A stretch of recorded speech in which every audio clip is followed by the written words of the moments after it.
Thank you very much. The Northwest Chamber has been a big part of my professional career while I've been at First Bethany Bank, and I've enjoyed all the networking and all the people that I've come to know through this organization, and I value those friendships and those memories very much. So Jill asked me to just give a few words about my thoughts on leadership. And I will tell you that I've always had a little bit different slant on leadership than what I see that was currently popular. And so you may find some of my ideas a little bit different, but I just want to talk briefly about 4 things that I have reflected on that I think have been instrumental in the roles that I've had in leadership positions. And the first one is that I believe that the culture of the organization comes from the top. That's the first one. 2, attitude does matter. 3, be prepared and never stop learning to lead. And the 4th one, your success as a leader is determined by how the organization performs after you leave. So let me go into those a little bit more. I've been very fortunate in my career to work with great banking professionals. And even though I didn't have aspirations when I first began my banking career to be president of a bank, and the reason was there were no women presidents of banks when I began my banking career, I always believed that someday I would be a manager and in a manager role.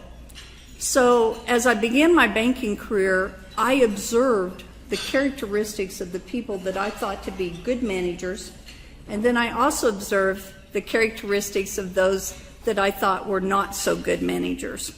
And although some people had very unique management styles that seemed to work very well for them, I didn't think that I wanted to emulate those styles. And I never will forget that one time we had a new manager, and this person was trying to make an impression. And I was presenting a loan in our loan committee. And at the time, I was young, probably a little bit naive, and he saw me as an easy target to make an impression on all the people in the meeting. So even though it was a very good loan that I was presenting, I was made to feel inferior. I was made to feel that I didn't know what I was doing, and he'd made a point that he was smarter than anyone in the room. I never forgot how that felt. And I always said, if I'm in a position, I'll try to never do that to other people. Because if he was trying to inspire me, he did quite the opposite. And at that very moment, and I'd only worked for this person for a very short time, but at that very moment, I lost all respect that I ever had for him, and I never gave it back to him. He never gained any of my respect again. And so that was a really good lesson for me in a bad way, but I always remembered that. So one of the things that I believe that you should do is that you should empower your people, let them make decisions, support them, and believe that they're going to make good decisions, and then get out of the way and let them do their thing. I honestly believe that that will empower people, and it will make you look very smart, and they will do so much better than you ever dreamed if you will just allow that to happen. I also believe when leadership comes from the top that it's very difficult to inspire your employees and ask them to go the extra mile if you're not willing to do the same thing yourself. If you're not willing to work hard, I don't see how you can ask your employees. You can ask them to work hard, but it's very difficult to get them to follow you and work hard for you if you don't do the same thing. I believe very much that attitude does matter. I always believe that. I always try to have a very positive attitude, and quite honestly, I'm going to tell you that when I first began my career, that was not something that was thought of as a good management style, being very positive. And in fact, 2 years ago, I had the privilege of attending an American banking convention, and there was a presenter there by the name of Sean Acor. and he's written a book called The Happiness Advantage. I spoke earlier this last week about this book, and I read it, and I thought it was so powerful. And Priscilla was with me when we went to this convention, and we thought this book was so powerful that we came back and we purchased the book and gave it to all of our employees to read as well. It's about the positive science of attitude, of having a positive attitude about everything you do. And for many, many years, it was believed that people had a mindset, either a positive mindset or a negative mindset. But the technology that has advanced the research that they can now do on the brain, and people can be retrained, even if they have a very negative attitude, within 21 days, they can turn their brain around and reprogram it to be positive. And so what's the benefit of positive attitudes at work?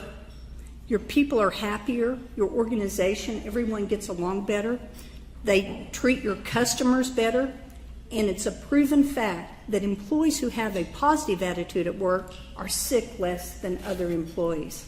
So attitude does make a difference. One of the other things that has served me very well during my career is be prepared. I'm always amazed when I go to meetings and I see people who are not prepared. They've not looked at the material, they've not done their homework before they get to the meeting. And I've had the privilege of serving on some national committees. In fact, we were meeting with Chairman Gruenberg of the FDIC, 13 bankers, and there were people there that had not read the material. But if you will always read the material and be prepared when you walk into a meeting, you will be speaking from a point of knowledge. And it is extremely liberating to be able to speak from a point of knowledge. You will be able to participate and you will be able to contribute to any meeting you attend if you will simply prepare before you attend. The other thing that I have tried to do, I've been a manager for a long time, for a number of years, but one thing I've always tried to do is continue to improve my management skills. So I read lots of books. I read lots of books on management. Now, not all the things do I employ, but some of them I try to. And I'm always trying to learn new ways to be a better manager, to be a better boss. And I think that's important. And the last thing, and this is one of the things I'm the most proud of, are the very professional people that I've had the privilege of working with at First Bethany Bank. And I know that the bank is going to thrive and do very well long after I'm gone. So thank you very much.